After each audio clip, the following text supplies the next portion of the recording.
Hello viewers, आपका एक बार फिर स्वागत है एक्सप्लोर विद स्टडी विद में। और जैसा कि आपको पता है उसी वीडियो सीरीज़ में ये नेक्स्ट वीडियो है, क्योंकि अधिकांश वीडियो हमने प्राइवेट कर दी थी जो कि कुछ प्रॉब्लम हो गई थी। आपको पता है जैसा कि सिलेबस चेंज हुआ है डॉक्टर भीमराव अम्बेडकर यूनिवर्सिटी आगरा, तो इस बार इन्होंने सेमेस्टर वाइज कर दिया है। बीए में या फिर आपके ग्रेजुएशन में नॉर्मली बीएससी बीकॉम ये सेमेस्टर वाइज है। पहले क्या होता था कि ईयरली वाइज था। एमए भी इन्होंने सेमेस्टर वाइज कर दी है। तो जो मैं अभी आपको बता रहा हूँ वो एमए फाइनल का बताऊँगा सिलेबस, क्योंकि ये ओल्ड पैटर्न के अकॉर्डिंग मैं आपको सिलेबस बताऊंगा कि न्यू पैटर्न के अकॉर्डिंग मेरे पास अवेलेबल अभी नहीं है। मैं कोशिश करूंगा जल्दी ही कि उन पर भी वीडियो लेके आऊं। और ये ओल्ड पैटर्न के अकॉर्डिंग है। जो भी बच्चे एमए का हिंदी साहित्य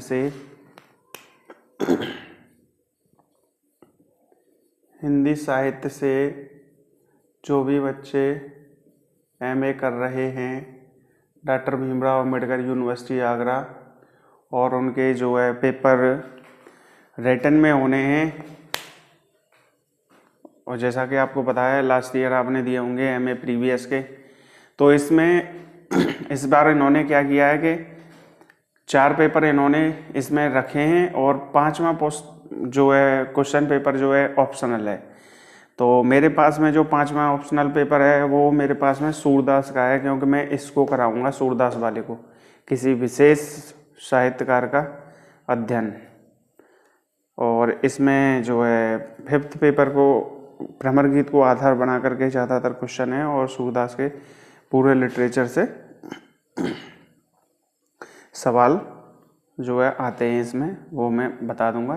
तो हम देखते हैं पेपर नंबर 1 के अकॉर्डिंग के पेपर नंबर में क्या दे रखा है इन्होंने, और paper 2, paper 3, paper 4 and optional paper 5 में हम डिस्कस करते हैं क्या होने वाला है।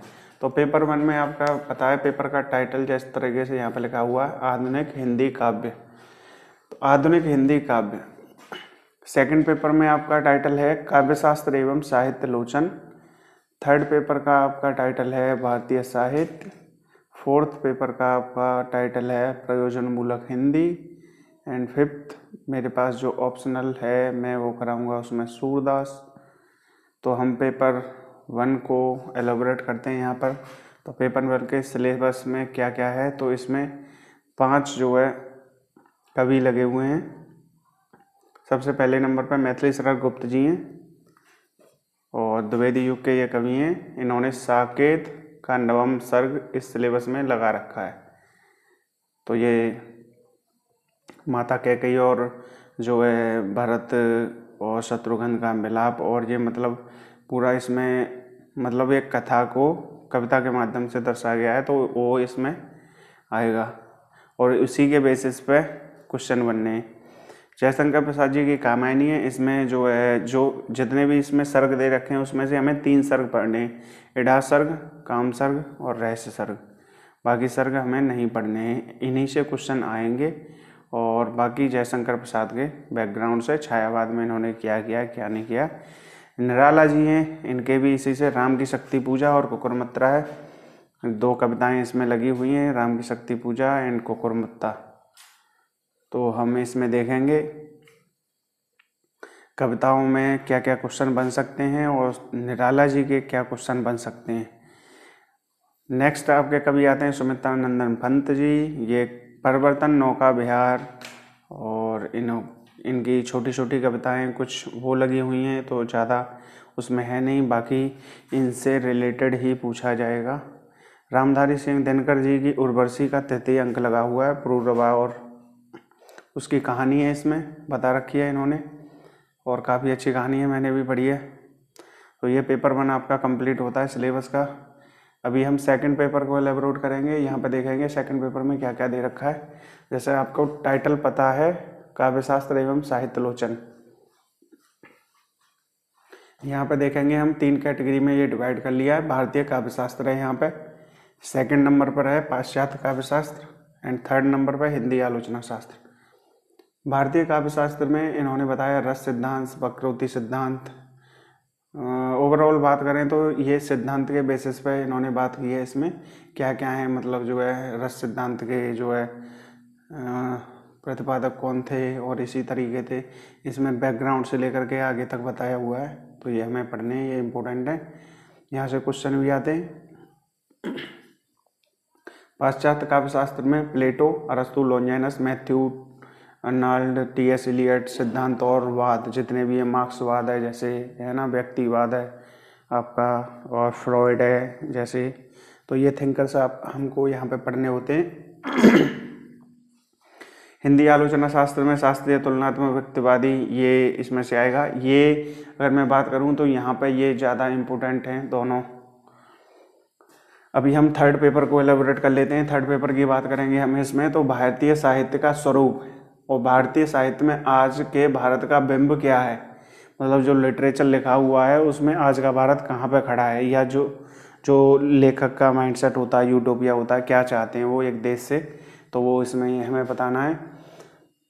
और यहाँ पे भारतीय साहित्य में भारतीय मूल्यों की अभिव्यक्ति कितनी हुई है, जैसे गांधीवादी मूल्य हैं, जैसे डॉक्टर भीमराव अम्बेडकर जी के हैं, हमारे जो आइडियल्स हैं उनके मतलब विचार हैं वहाँ पे, तो उनके जो नॉर्म्स हैं, मूल्य हैं, वो यहाँ पे जो है इसमें हमें एक क्वेश्चन के फॉर्मेट में बताना होता है, ज़्यादा कुछ हमें करना नहीं होता है। ये सारा कुछ हम क्लास में करेंगे और मैं इसी क्लास में इसी तरीके से जो है आपको कराऊंगा ये सारा।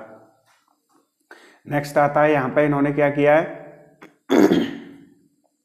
भारतीय साहित्य में पेपर थर्ड में आप टाइटल देखोगे भारतीय साहित्य में, तो इन्होंने कर रखा है यहाँ पे बांग्ला साहित्य का इतिहास भी लगा रखा है इन्होंने, क्योंकि जो जितनी भी विधाएं इंडिया में एंटर हुई हैं, तो इंडिया में जो एंटर हुई हैं जितनी भी विधाएं, तो वो बंगाल के रास्ते से आई हैं, क्योंकि वहाँ से ही ज़्यादातर पहले अनुवाद हुआ, फिर धीरे धीरे राइटर जो है सभी जगह सक्रिय होने लगे, तो ये इम्पोर्टेंट हो जाता है। इस हिसाब से इन्होंने, मुझे लगता है शायद इसी वजह से इन्होंने लगा रखा है इसको।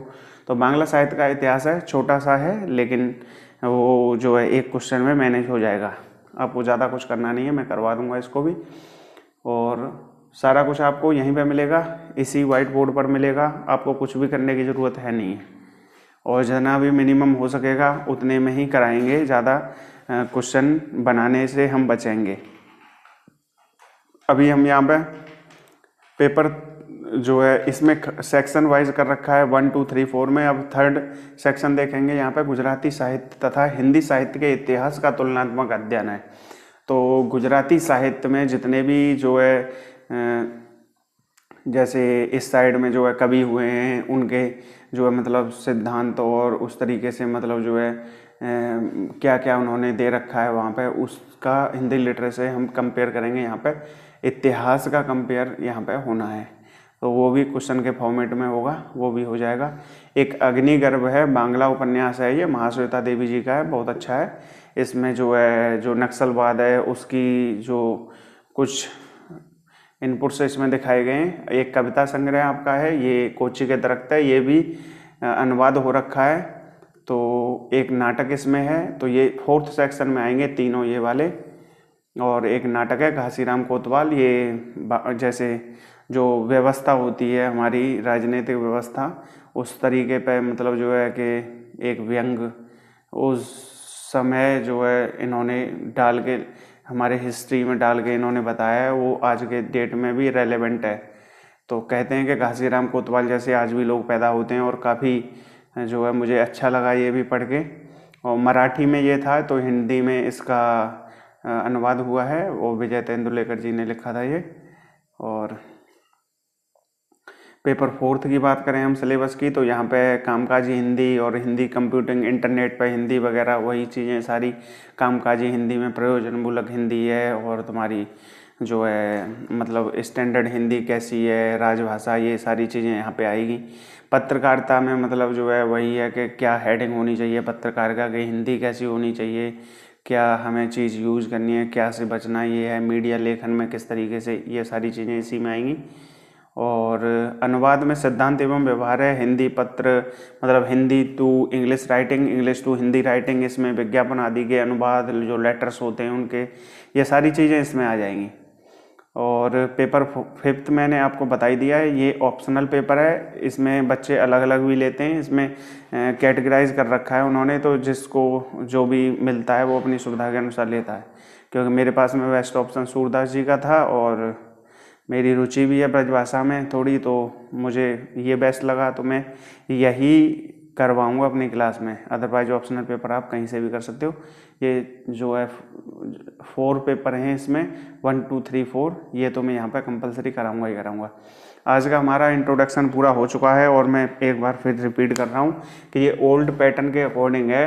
डॉक्टर भीमराव अम्बेडकर यूनिवर्सिटी आगरा से जो भी हिंदी साहित्य से एमए कर रहे हैं और इस बार फाइनल में हैं, तो फाइनल वालों को पता होगा कि ईएलडी वाइज चल रहा है इस बार, और जो लास्ट बार पेपर हुए हैं वो सेमेस्टर वाइज हुए हैं, वो न्यू एजुकेशन पॉलिसी के तहत में। तो ये मैंने लिख भी रखा है यहाँ पे, तो आप कंफ्यूज ना हो और एक बार इसको चेक करके ही वीडियो पर क्लिक करें। तो यहाँ पे एमए फाइनल है, 2022-23 का सेशन है। पेपर की नोटिफिकेशन अभी ईएलडी वाइज की कुछ भी नहीं है, री एग्ज़ाम हो रहे हैं यूनिवर्सिटी में, मैंने नोटिफिकेशन कल ही चेक किए हैं। और जैसे भी कुछ भी अपडेट होगा तो मैं आपको पेपर के बारे में इन्फॉर्मेशन यहीं से वीडियो में दे दूंगा, या एक वीडियो शॉर्ट बना दूंगा मैं, तो आप वहाँ से देख लेना। बाकी अपने कॉलेज की वेबसाइट है या न्यूज़पेपर है, वो आप रेगुलरली कंटिन्यू पढ़ते रहिए, शायद कभी खबर मिल जाए आपको। तो नहीं भी मिलती है, अगर आपको पहले मिल जाएगी मुझसे तो कमेंट में कर देना आप, तो मैं वहाँ से भी पता लगा लूँगा। और वैसे मैं डेली अपडेट करता रहता हूँ। तो मेरे ख्याल में या तो जून में या जुलाई में, इन 2 महीने में पेपर होने की संभावना है, पॉसिबिलिटी ज़्यादा है कि इन 2 महीने में पेपर हो जाएंगे। तो आज के लिए हम यहीं पर समाप्त करते हैं इस वीडियो को, और नेक्स्ट वीडियो से हम सबसे पहले लेंगे गुप्त जी। पेपर 1 से हम स्टार्ट करेंगे यहाँ से, और पेपर 1 से 5th तक जाएंगे हम, पेपर तक जो कि ऑप्शनल है। और मैं सारा कुछ यहीं पर कराऊँगा। मैं कुछ आपको जो है दोहा दूंगा, जैसे पेपर 1 में दोहा ज़्यादा पढ़ने पड़ेंगे और आपको पेपर 5th में, क्योंकि यहाँ पे बिना दोहा के लिखना मुश्किल है थोड़ा। यहाँ पे आप बिना दोहा के लिखोगे तो कोई मायने नहीं है उसके लिखने के लिए। हिंदी में एक रूल होता है कि अगर आप लिख रहे हो तो उसमें कम से कम क्वेश्चन में 2-3 दोहे तो होने चाहिए। मैं आपको कुछ दोहा की लिस्ट दे दूंगा, तो आप नोट कर लेना यहाँ से, और उन दोहों को हम कोशिश करेंगे एक दोहा कई क्वेश्चंस में चल जाए। जिस तरीके से गुप्त जी का एक दोहा, हमने गुप्त जी पे जैसे 10 दोहे याद किए, हम कोशिश करेंगे 10 दोहे में से ही सारे क्वेश्चन सॉल्व हो जाएं। तो हम ज़्यादा दोहे लेने से बचेंगे और मिनिमम दोहे में और मैक्सिमम क्वेश्चन अटैम्प्ट करने की कोशिश करेंगे। तो हमारी अप्रोच यही रहने वाली है हर एक कभी के अंदर में। तो हम दोहे जो सिलेक्टेड हैं मैं आपको दूंगा, यहाँ से आप नोट कर लेना उनको। और मैं केवल दोहा नंबर बोला करूँगा कि मैथिली सरल गुप्त जी का दोहा नंबर 10 या दोहा नंबर 9 या दोहा नंबर 8 यहाँ पे चलेगा, तो आप समझ जाना। तो हम नेक्स्ट वीडियो में इसी से स्टार्ट करेंगे, हम गुप्त जी से स्टार्ट करेंगे यहाँ पे साकेत के नमन सर्ग में, और छोटी सी मैं कहानी सुनाऊंगा आपको इनके बारे में। उसके बाद में हम क्वेश्चन स्टार्ट कर देंगे करना, और मैं क्वेश्चन लिखा करूँगा, क्वेश्चन आपको नोट करना है। पढ़ने का तरीका ये रहेगा, PDF नोट्स में अवेलेबल नहीं करवा पाऊँगा, और हो जाते हैं तो बहुत अच्छी बात है, लेकिन मैं वादा कर नहीं रहा हूँ कि मैं आपको अवेलेबल करवा दूंगा। जितना भी है यहाँ से नोट डाउन करना है, पॉइंटेड फॉर्म में नोट डाउन करेंगे, शॉर्ट फॉर्म में, क्योंकि आप भी हायर एजुकेशन में पढ़ रहे हो। इतना सभी को पता है कि छोटे बच्चों की तरह तो हमें लिखना नहीं है जैसे 10th में 12th में लिखते हैं हम ह्यूमैनिटीज़ के सब्जेक्ट में, उस तरीके से यहाँ पे नहीं होगा। मैं केवल हिंट करूँगा, आप अपने बेसिस पर अपनी थ्योरी लिखोगे, शब्द केवल हिंदी लिटरेचर के यूज होंगे। थ्योरी आपकी अब होगी, कंसेप्ट समझाया जाएगा, कंसेप्ट क्लियर होने के बाद में ऑटोमेटिकली आप लिखने लायक स्थिति में आ जाओगे। तो चलिए आज की वीडियो हम यहीं समाप्त करते हैं, मिलते हैं नेक्स्ट वीडियो में। Thank you.